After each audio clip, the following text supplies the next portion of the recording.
Hi, Caitlin. Chad Lice, Dakota Des Moines Register. Obviously, foul trouble was a significant story in this ballgame. Can you talk through the 2 offensive fouls in the second quarter and then the technical foul in the third, please? Revenge doesn't always come with fireworks. Sometimes it comes in silence and press conference and angry tweets and dramatic interviews. Just one word and no for Caitlin Clark. Revenge wasn't loud. It wasn't messy. It wasn't emotional. IT was calculated. When the opportunity came, the legacy, the spotlight, the powerhouse program everyone dreams about, she didn't flinch. She said no to Geno Auriemma, to UConn's dynasty. Yeah, obviously foul trouble, not really what you want in the national championship game, especially for our 2 seniors who have given so much to this program and they have to sit the rest of finish their career on the bench.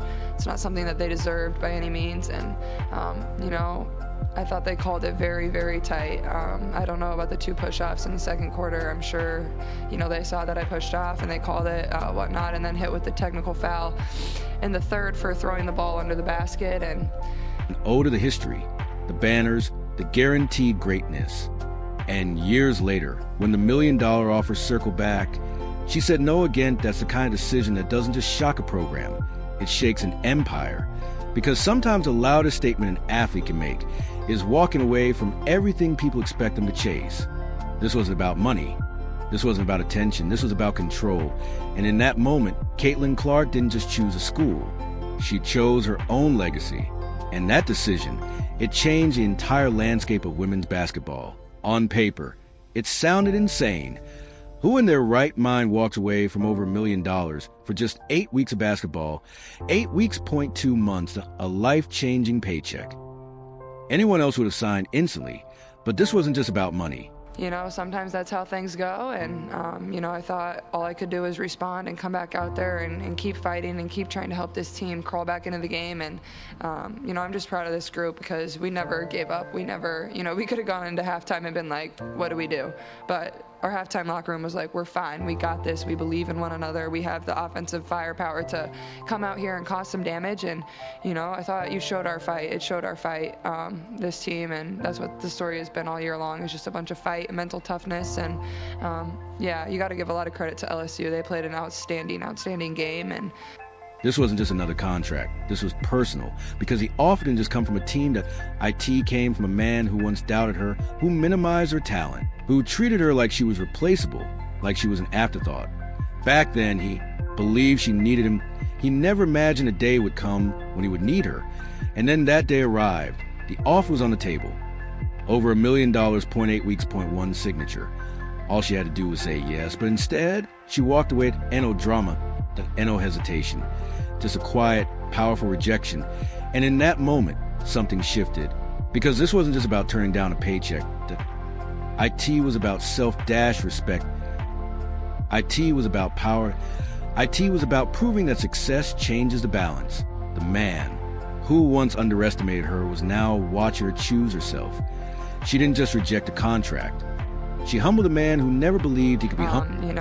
They made some tough threes, some tough jumpers off of, ball screens, and sometimes you have to live with some of that. So, yeah. We're going to stay to our left. Go ahead, Lindsay.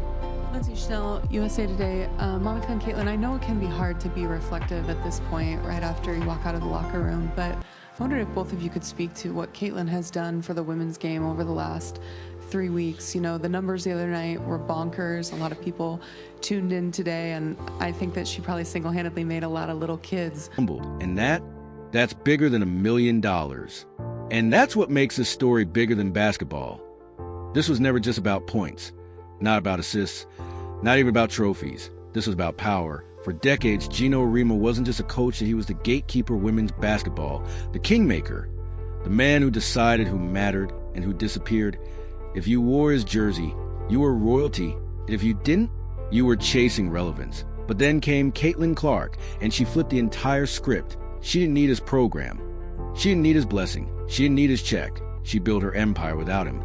And when he finally reached out, she turned him away.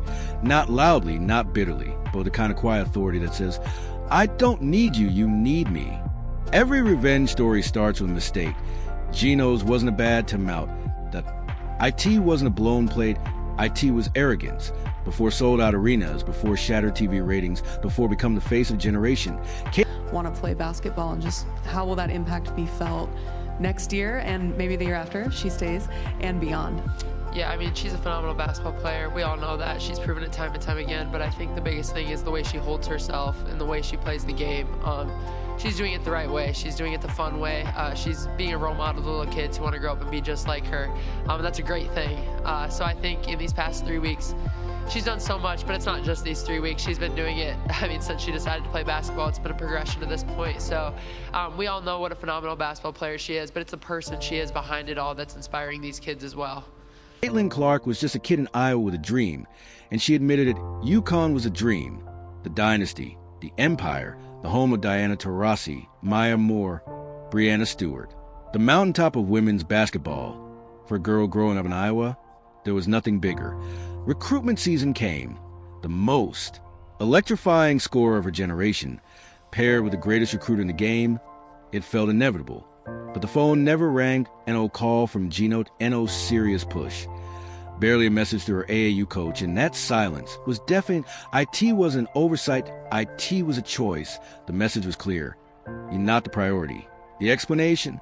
UConn already had Paige Buchers. Didn't want 2-point guards on the surface, fine. But then came the insult. Geno suggested that if Clark really wanted UConn, she should have called him.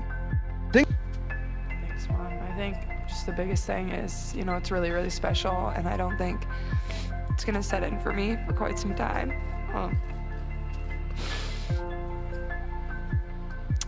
I want my legacy to be the impact that I can have on young kids and the people in the state of Iowa. And I hope I brought them a lot of joy this season. I hope this team brought them a lot of joy. I understand we came up 1 win short, but I think we have a lot to be proud of and a lot to celebrate. And I was just that young girl, so Think about that, a Hall of Fame coach built on spotting once-in-a-generation talent. Decided Caitlin Clark wasn't worth the effort, and then blamed a teenager. That wasn't just a recruiting miss. That was disrespect. And Clark, she didn't argue. She didn't complain. She remembered it, so she chose Iowa. N.O. banners, O mystique, N.O. dynasty glow, T.O. outsiders. It looked like a consolation prize, T.O. Clark. It was freedom that AT Iowa. She wasn't Paige's shadow. She wasn't Geno's afterthought. She was the program. And from the moment she stepped onto that court, she rewrote history. Those logo threes, they weren't just shots. They were statements. The sold-out arenas, proof. The record-breaking TV ratings, receipts. Every highlight was a reminder, you missed this. Meanwhile, Geno doubled down. Instead of humility, there was shade. Instead of acknowledgement, there were comparisons. Every time Clark's name rose, he tethered it back to his you have to do is dream, and you can be in moments like this. I want to take a question to our right in the front row. Hey, Chloe Peterson, Daily Iowan. Despite losing, what does it mean for the program to just appear in the national championship game for the first time? I think it's huge for us. It just shows the hard work that Coach Bluter and this coaching staff have been putting in. So this long before this team did this. They're just doing it the right way. I keep saying it all the time, but we truly are a family. They've built something truly special there. I wouldn't have wanted to do this anywhere else with any other team, with any other group of people. Dynasty. If Clark was fearless, well, so was Paige. That Clark connected with fans. So did his players. IT wasn't random. IT was strategic. BY tying Clark to UConn. He kept himself in the spotlight, but fans noticed. Analysts noticed. Other coaches noticed. Clark didn't need qualifiers. She was packing arenas bigger than most pro teams. She was pulling the WNBA into mainstream conversation. She wasn't part of a dynasty. She was creating one dot, and that's when the insecurity showed, because the spotlight was shifting, and he couldn't stop it. Then came June 2024, an interview on the Dan Patrick Show. This time, it wasn't subtle. IT wasn't playful commentary. IT crossed a line. The Hall of Fame coach didn't just question Caitlin Clark. He went after her fans, and in that moment, the masks... So it's truly been an honor. To our far back left-hand side, please. Nancy Armour, USA Today Sports. Monica, you might have a little more freedom to address this, but this has been a phenomenal tournament. You guys were on ABC today. Numbers have been through the roof. and the officiating today was not great. The 37 fouls is a record for the tournament. What needs to be done? I mean, does that hurt the women's game, and what would you like to see going forward? Yeah, I don't really think that's a great... Flipped. This wasn't analysis. This was ego fighting irrelevance, and here's the irony. When Clark knocked on his door, it was closed. When he finally came knocking, contract in hand. Opportunity on the table. Millions involved. She didn't rage. She didn't gloat. She didn't seek revenge. She said one word, no, and that no echoed louder than any championship buzzer ever could. Because this wasn't about basketball. IT was about power changing hands. And for first time in decades, the gatekeeper was outside the gate. His words weren't subtle, not layered, not misunderstood. Blunt, he called his supporters delusional. He said they didn't understand the game. And then, unbelievably, he went even further. He claimed they were so clueless, so blinded by hype, that they were actually damaging women's basketball itself. Let that sink in.